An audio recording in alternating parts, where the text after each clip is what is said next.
What's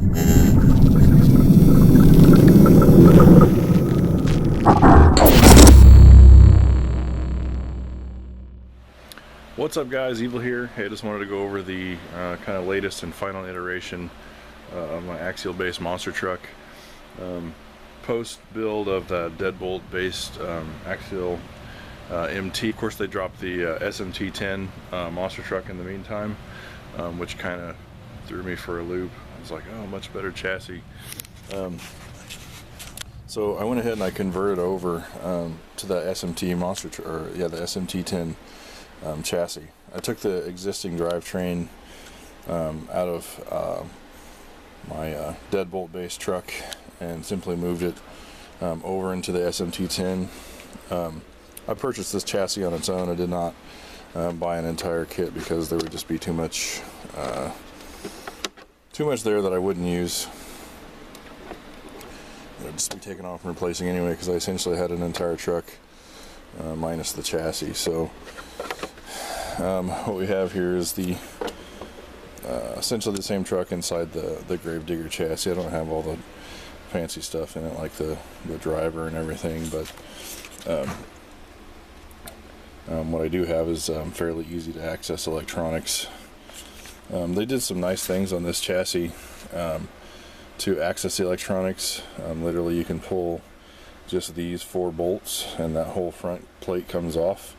You can access this easily, and then there's just 4 more these on both sides and the whole electronics tray comes out. So I essentially mounted everything, then stuck it in there. Hold on a second. So for those of you thinking about doing this conversion, there's a few differences between the Deadbolt and the SMT10. The chassis is a lot narrower on the Deadbolt, so there were certain things that didn't work. For one, the shocks that worked perfectly on the Deadbolt, the 100mm Losies, were way too short on this truck. So I did have to go to the I bought the Yeti rear shocks to go front and rear on this truck because they have the coated aluminum body. I like it a little bit better than just the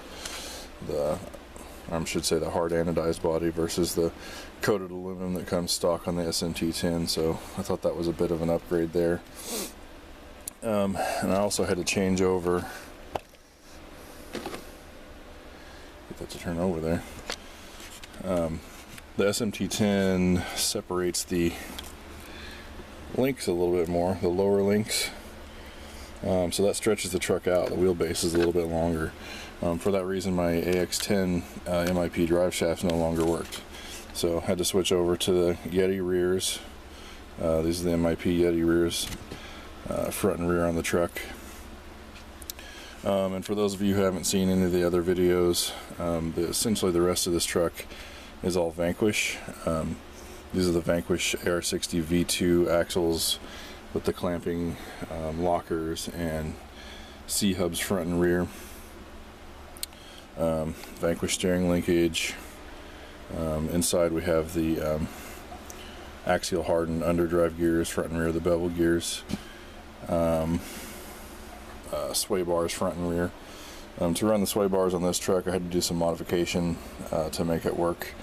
The stock Vanquish sway bars fit on this chassis perfectly. Everything bolts right up with stock parts, no modification needed. I'm probably going to move these links a little bit. I don't like the angle they're at, but there's first impressions of driving on this chassis are really good. Again, the longer wheelbase makes it a little more stable. I wanted to go ahead and go over the drivetrain. I don't know if I can get a shot of this or not.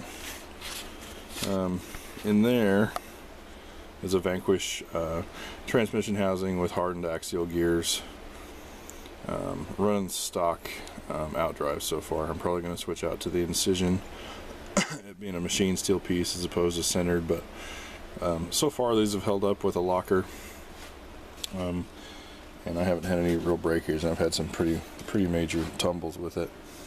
I don't think I mentioned that I have the Vanquish locking spools in here because there was a bit of play with the stock rear axles, but the locking spool clamps down on those and takes that out, so nice and tight, no play, no funny noises. You may notice what is conspicuously stock on this truck are the links. I'm running stock Yeti upper and lower links in plastic. They're not even reinforced. That's by design. The drivetrain on this truck is extremely bulletproof, extremely tough. But my design philosophy on builds is that you have to have some give. I think the links are a good place to do that. And as I damage them, which I'm sure that actually I already have. As I damage them, I'll just replace them with new ones. But here's an example. This link you can see is kind of tacoed up front. That was from about a 4.5 foot drop of landing, kind of cockeyed on the front wheels. All the give happened in the link, which is awesome. That's what I want. I don't want to break link mounts. I don't want to destroy shocks. You know, anything like that. I would much rather the damage happen here.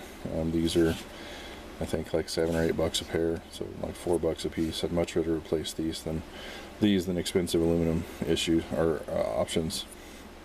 So for that reason, I am not running the aluminum links like some people are. So I just think it's important to have a place to, you know, have some give in the chassis. Servo. High-tech 7950 TH, extremely rugged servo, Axial Servo Horn, and again Vanquish titanium steering linkage on the double shear aluminum axles with the clamping locker, so it threads into the axle as well as it clamps down on it, making for an extremely robust connection there. I found the truck to be really bulletproof, other than damaging the links, which is kind of where I'm giving some you know, letting it have some give. The rest of the truck has been extremely robust. So motor wise, it has a Vanguard Axial Vanguard 3150 kV, Castle Creations Mama Max Pro, Castle Creations 10 amp BEC, and just a regular Spectrum 2-channel receiver because I'm not doing anything fancy electronics wise on this thing. Suspension, everything compared to the old setup is really good. I did some drop tests. The truck just lands like a pancake. Get a little bounce from the foams rebounding, but the truck's really stable. So initial impressions, everything of the new chassis are really good. Right now, just running my Ford body. I'm gonna do kind of an Evil villain Bigfoot logo theme here to kind of tie in with my neon green chassis. But once that all comes together, I'll be pretty much finished with it. Anyway, I just wanted to go over the kind of final version of my Axial base MT. I guess technically now it's an SMT10 based on the chassis, but all the drivetrain is all, you know, straight out of the Wraith or whatnot. So, but altogether, if you're going to build one this way, it's kind of the way to do it because you don't have a bunch of waste as far as takeoff parts.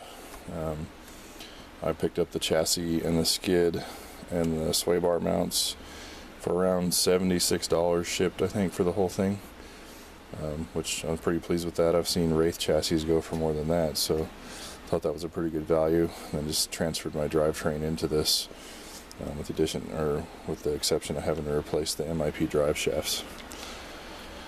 But anyway, that's just the overview. The wheels, for those of you who don't know, these are the Pro Line Brawler